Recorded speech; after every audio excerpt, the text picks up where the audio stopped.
Hello and welcome to another episode of 1000 Actually Fun Books, and today we are reviewing a book called No Country for Old Men by Cormac McCarthy. This I don't believe is part of a series, but there was a highly rated movie based on this, adapted from this book, that I have not seen, so I cannot compare this book to the movie, but if you end up liking this book, probably you would like the movie. All right, so the plot of this book. This is a Western action book. The plot is that our character named Moss, just an average Joe, was out hunting and in the wilderness of Texas in about the late 60s, early 70s, somewhere around that era. And he comes across the remnants of a drug deal gone bad, like a whole bunch of dead people and shot up cars and things like that, and he finds a case of money, 2.4 million, and he decides he can't resist that and he takes it with him. Well, naturally the people that were involved in this drug deal want their money back, so they go hunting Moss. A whole bunch of people are now after Moss, trying to get the money back, including a man named, I think it's pronounced, even though it's not spelled this way, but I think it's pronounced Sugar. So Mr. Sugar is a psychopath. He kills people right off the bat, even people that don't deserve it, have nothing to do with anything. You know, a random person on the side of the road is like, well, you bother me, so down you go. Or, definitely including people that didn't do him anything wrong. He just is okay with killing them just because. So he's a psychopath, and he wants that money. You also have Mr. Bell. He is the sheriff of this little town where the jurisdiction where all this is happening. And he is kind of following along behind the trail of Moss and Sugar, trying to figure out what's going on. He would like to protect Moss and Moss's family, but he's always a couple steps behind. That doesn't mean that he's not an intelligent character. He just doesn't have any way of knowing where the characters are going to be and what they're going to do. Speaking of which, one of the things I like about this is our intelligence level on the characters. They all feel very intelligent. Even side characters tend to come across as intelligent, not idiots, which I really like. I don't like it when it's, as much when it's really one-sided. The bad guy is just out for world domination for no reason at all. No, this is, your motive is there, and he tries to execute his plan in a clever way, including, Moss trying to get away from people, but also still protect his family, does some things to accomplish that, but doesn't always succeed, but he tries, and it seems like he's making good choices. There was never a time in this where I'm like, that was an idiot choice. It wasn't ever like that, where some books you're like, why are you doing that? No, this one was good. So I liked the clever characters. And speaking of characters, that's another thing I like about this. I tended to like the way the author wrote the characters. Now, they're not always likable. Like, obviously, our psychopath, Mr. Sugar, is not exactly a likable character. But I think the author did a good job writing him. The only person you really get into the head of is the sheriff, and he has lots of random musings. So you can kind of see, right here at the beginning, a section, you probably can't even read that because it's too blurry or too far away, but it's in italics. So there's a whole bunch of in italics sections in here, and it has nothing to do with the story. But it is basically the sheriff just musing on life and the universe and his history and family and stuff and things, and it helps you get to know the characters, so you end up liking the sheriff through that, because you don't get as much depth to his character elsewhere in the story. So the author did a good job, even though it was interesting formatting to do that, which I'll get to in my dislikes, but I did end up liking the way the author did the characters. The other thing I will just say is the plot. It was riveting. It was action-filled. It was adrenaline-filled. The plot was fantastic, and that's really what this is about. It's not really about the characters, although it has a huge amount of character development in this, but it's much more about the action And the author did a fantastic job writing action scenes. You really are on the seat of your, on the edge of your seat trying to, like, what will happen next? Will they get away? Who will, how will they do this? That kind of thing. So the author did a great job on his action scenes. Okay, let's talk about the things that are kind of in between. And that would be, I would say, my in-between thing is, whether I like or dislike it, is the language. So this is a Texas, and it has a lot of Texas accent throughout. And I'll just read one sentence on page 1. I can tell you right now, I never did have no great desire to visit with him, let alone go to his execution, but I done it. And I notice that's not proper English. The author does a good job on writing a Southern accent or a Texas drawl. You really read it with that kind of tone of voice. Okay, so let's talk about the things I dislike. All right. The author has really creative grammar, or maybe a better way of saying it is artistic formatting. I really dislike it. It took about halfway through the book before I could get used to it. They do not use quotation marks. There's not a single quotation mark in the entire book, even though there's a lot of dialogue. So what you have is, you have a descriptive paragraph, and then you'll have dialogue, and all it is what they say alternating between the people who say it, with no quotation marks around it, no Moss said or anything like that.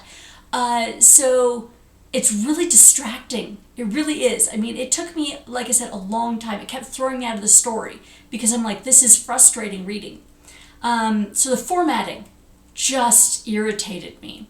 Slightly less irritating, but still on that same lines, is that they don't use an apostrophe. So like the word can't, C-A-N apostrophe T, there's no apostrophe in it. Now, that one isn't as distracting because when you're reading along really quick, you don't notice that as much. And you can get away with saying that he was doing it because it's part of a Texas drawl accent kind of thing. You can kind of get away with that. But the lack of quotation marks is just an artistic choice that was irritating. It was frustrating. I did not like that the author chose to do that. Now, because the author chose to do that, there's consequences to that.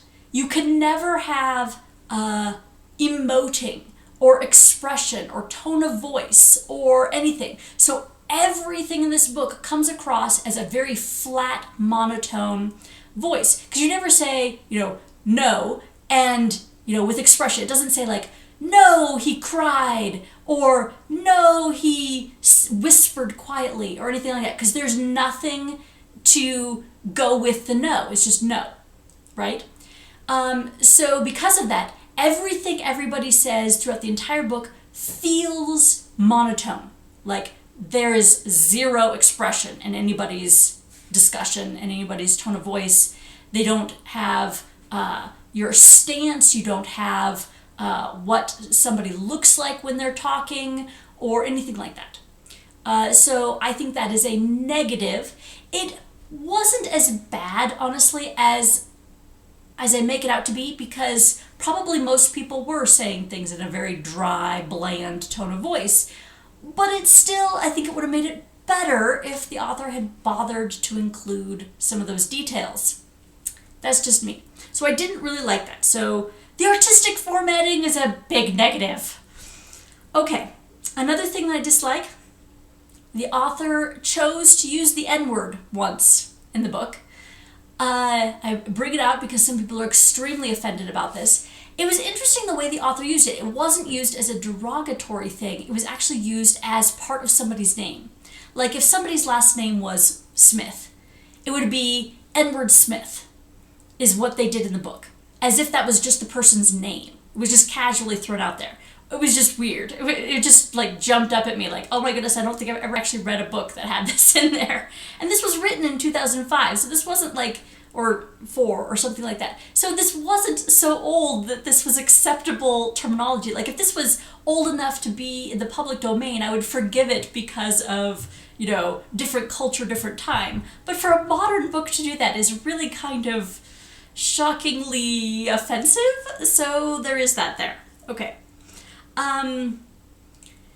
Alright, now if you don't want spoilers for the end of the story, now is the time to fast forward a little bit until my rating. So there's spoilers. Okay, the ending. If the author had done a happy ending, or a different ending, or a satisfactory ending, I would have actually given this like 5 out of 5 stars for a book. But the ending drops a whole star for me. It was very both anticlimactic, it felt like unfinished, it felt very unsatisfactory. So, here's your spoilers. Moss is running from Sugar, and he stops at a hotel and is chatting with somebody, and the next scene is him being identified in the morgue. There's no description of the shootout. He's been killed off screen. And I'm sitting there going, whoa, whoa, whoa, this was the climactic scene of the story. This should have been written. And the author chose not to. And it feels unfinished because of that. It feels, you don't get that satisfaction. Even if they'd had the scene and he lost, it would have been a lot more satisfying read to experience that with the characters instead of it just, you spent all this time with Mr. Moss and you don't even see what happened at the end. It just happens off screen. And that's really weird. It was a really weird choice on the author's part. It was done purposefully, but, and it probably has a little bit of point of, speaking of the pointlessness of life or your choices or fate, or maybe it's a nihilistic point of view, philosophy, or something like that that's going on, but it made the end of the story feel like you never got to the climax of the story. It feels unfinished. It almost feels like, because at the end, so you have Belle, our sheriff, which is basically going, well, I'm giving up on my job and life and everything because it was all pointless and I couldn't save anybody. So he had kind of this depressing ending. And then you have Sugar, who got away with everything, killing a bunch of people, and he has a car accident at the end. And I'm sitting there going, he walked away from the car accident, but it doesn't resolve it after that. So again, it feels unfinished. It almost feels like a cliffhanger at the end of this story. It feels like there should be a sequel that deals with Belle and Sugar and a resolution to the story. But that's, again, this is from a storytelling point of view, from a what you expect as a reader for how the flow of a story goes. That's just what you expect. And the author chose not to do that. Now, I believe he did it purposefully. I think this is him trying to say something about the meaning of the universe, the meaning of life, the pointlessness of stuff, about bad guys don't always get their just desserts, something along those lines. It could also be that it's leaving Sugar's fate ambiguous, on purpose, to basically say the reader can take it as he got away with it, or maybe Sugar died off screen, just like Moss died off screen. Maybe you're supposed to take it like that, his fate was the same as what he dealt out, even more so, because you don't even get the satisfaction of finding him dead. He just vanishes. I mean, that's an interesting choice, as a artistic style, I guess you could say, on leaving it that way for the reader to choose. I will say that's creative. I didn't necessarily like it, though, because I do like the happy endings. So my overall opinion, though, was high. I would say that I would give this 4 out of 5 stars on Amazon, and I'm going to give it a 2 thumbs up for recommendation. I do recommend this book. And yes, I think that people who like action stuff would really enjoy this, action western. Okay, on to part 2. We have a science fiction called Future's Edge by Gareth L. Powell. and I think this takes place on mostly on a different planet, so some sort of sci-fi apocalyptic type of book. I don't know. We'll try that next. So thank you for watching, and I hope you join me next time.